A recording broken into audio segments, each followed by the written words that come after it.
വിഷമിക്കാതമ്മേ. ഇതാർക്കും ഉണ്ടാവാത്ത കാര്യമൊന്നും അല്ലല്ലോ. ദൈവമേ, ആ സാവിത്രി മാലതി ഇതറിഞ്ഞ എന്തായിരിക്കും ഇവിടുത്തെ ബഹളം?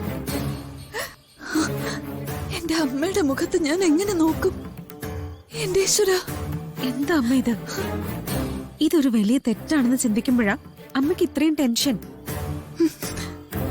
എനിക്ക് അമ്മയോട് പറയാൻ വിഷമമുണ്ട്, എന്നാലും പറയാതിരിക്കാൻ പറ്റില്ല. കല്യാണം കഴിച്ച് ഭാര്യ ഭർത്താക്കന്മാരായി ജീവിച്ചവരാ അമ്മയും അച്ഛനും. എന്താ നിങ്ങൾക്ക് കുട്ടികൾ ഉണ്ടായിക്കൂടെ? അല്ല മോളെ, എന്റെ ഏജ്. എന്ത് ഏജ്? അമ്മയ്ക്കും ഏജ് ഓവർ ആയിരുന്നെങ്കിൽ ഇങ്ങനെ ഉണ്ടാവുമായിരുന്നോ? അമ്മ ചുറ്റുപാടൊന്ന് കണ്ണോടിച്ചാൽ തീരാവുന്ന പ്രശ്നമേ ഉള്ളൂ ഇത്. ഇതമ്മ പോസിറ്റീവായി കാണ്, നെഗറ്റീവായിട്ട് കാണാതെ. മനസ്സിലൊരു ബോംബ് സൂക്ഷിക്കും പോലെയാ അമ്മയുടെ ഇപ്പോഴത്തെ അവസ്ഥ. ഇതിങ്ങനെ മുന്നോട്ട് കൊണ്ടുപോകുന്നത് ഡേഞ്ചറാ. അമ്മേ, നമുക്കിത് എത്രയും പെട്ടെന്ന് മുത്തശ്ശി അറിയിക്കണം. അയ്യോ വേണ്ട മോളെ. വേണം. കണ്ണുകള് മൈക്രോസ്കോപ്പാക്കി നടക്കുന്നവരാ അമ്മായിയും മാലതി ചെറിയമ്മയും. അവരിത് മണത്തറിഞ്ഞ നാറ്റിക്കും. അതിനു മുൻപ് മുത്തശ്ശിയോട് നമുക്കിത് പറയാം. മോളെ വേണ്ടടാ. ഒന്നും പേടിക്കണ്ട അമ്മേ. ഒളിച്ചു വെക്കുന്തോറും അപകടം കൂടും. മുത്തശ്ശിയോട് പറയുന്നത് തന്നെയാ നല്ലത്. എന്റെ മോളെ, അമ്മ പേടിക്കുന്ന പോലെയൊന്നും ഉണ്ടാവില്ല. വാ, ഞാനല്ലേ പറയുന്നേ. വാ വാ.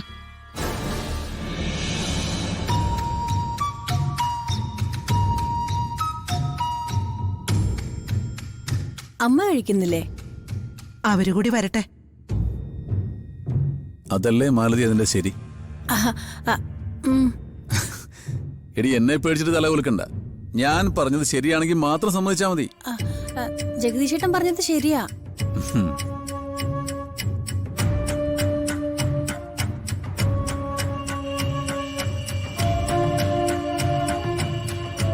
വാ അമ്മേ, വാ.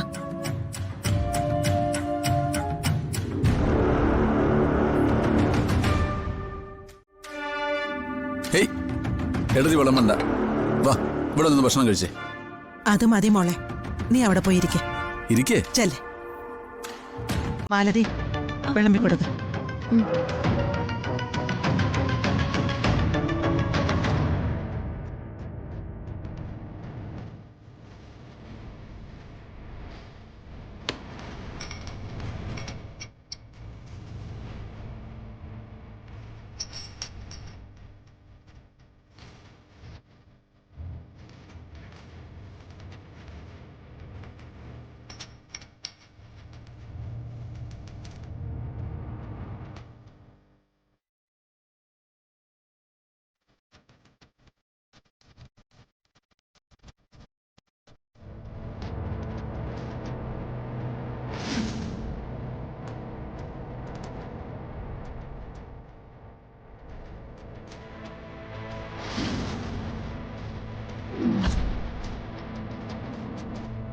ആരോ ഒരാള് ഇവിടെ അബോർഷൻ ശ്രമിക്കുന്നുണ്ട്.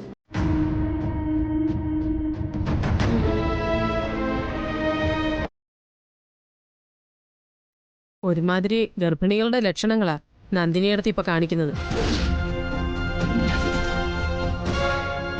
നിർത്തടി. എവിടുന്ന് പഠിച്ചു നീ ഇത്തരം വൃത്തികേടുകൾ പറയാനായിട്ട്? ആരോട് എന്ത് സംസാരിക്കണോന്ന് നിനക്ക് അറിയില്ലേ മോളെ? ഞാനൊരു തമാശ പറഞ്ഞല്ലേ അമ്മേ. അത്രയ്ക്ക് നിലവാരമില്ലാത്ത തമാശയൊന്നും ഇവിടെ വേണ്ട. ഇവിടെ ഞങ്ങളാരും അങ്ങനെ ഒന്നും പഠിച്ചിട്ടില്ല, പഠിപ്പിച്ചിട്ടുമില്ല.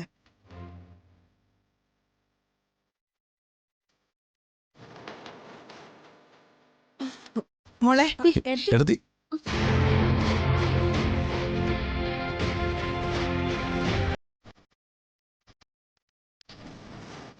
ചിലരിങ്ങനെ മറ്റുള്ളവരെ കരയിപ്പിക്കാതെ അവർക്ക് ഉറക്കം വരികയല്ല.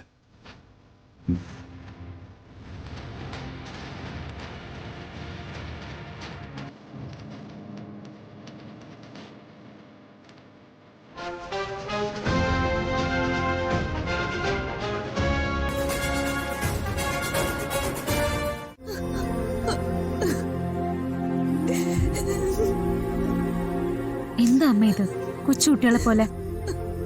കേട്ടില്ലേ മോളെ, ഇതാ ഇവിടുത്തെ അവസ്ഥ. ഇവരുടെ ഇടയിൽ നാണം കെട്ട് ഞാൻ എങ്ങനെ ജീവിക്കും? അമ്മ കരയാതമ്മേ. പിന്നെ ഞാൻ എന്ത് ചെയ്യും മോളെ? ഈ സിറ്റുവേഷൻ ഞാൻ എങ്ങനെ തരണം ചെയ്യും? ഇതറിഞ്ഞ ഇനി അങ്ങോട്ട് കളിയാക്കലുകൾ മാത്രമായിരിക്കും. ഗ്രൂപ്പ് തിരിഞ്ഞു മാറിയിരുന്നുള്ള നാണം കെടുത്തലുകൾ. തറവാടിന് നാണക്കേട് വരുത്തിന്ന് പറഞ്ഞ് അമ്മയും ഒരു പക്ഷെ എനിക്കെതിരെ വരും. ന്യായമായ എല്ലാ കാര്യത്തിനും സപ്പോർട്ട് ചെയ്യുന്ന അച്ഛനാണെങ്കിൽ സ്ഥലത്തുമില്ല. ഞാൻ ഒറ്റപ്പെട്ടു മോളെ. എല്ലാരും കൂടി എന്നെ ഒറ്റപ്പെടുത്തും. എന്നെയും എന്റെ കുഞ്ഞിനെയും ഇവരാരും ഒരിക്കലും അംഗീകരിക്കില്ല. അമ്മയുടെ കൂടെ ഞാനില്ലേ? അമ്മയുടെ ഈ മകള്. ഈ കാര്യം പറഞ്ഞ് നിന്റെ ഉള്ള സമാധാനം കൂടി പോവും മോളെ. എനിക്ക് വേണ്ടി ഇടപെട്ട് നീ നിന്റെ സ്വസ്ഥത കളയണ്ട മോളെ. ഒരു ഉറുമ്പിനെ പോലും അറിഞ്ഞുകൊണ്ട് നോവിക്കാത്ത എനിക്ക് എന്തിനാണ് ഈ പരീക്ഷണങ്ങള്? ഞാൻ എന്ത് മഹാപാപം ചെയ്തു? അമ്മേ, മുത്തശ്ശൻ പലപ്പോഴും പറയാറില്ലേ ചില കഷ്ടതകൾ വരുന്നത് പല നന്മകൾക്കും വേണ്ടിയാണെന്ന്.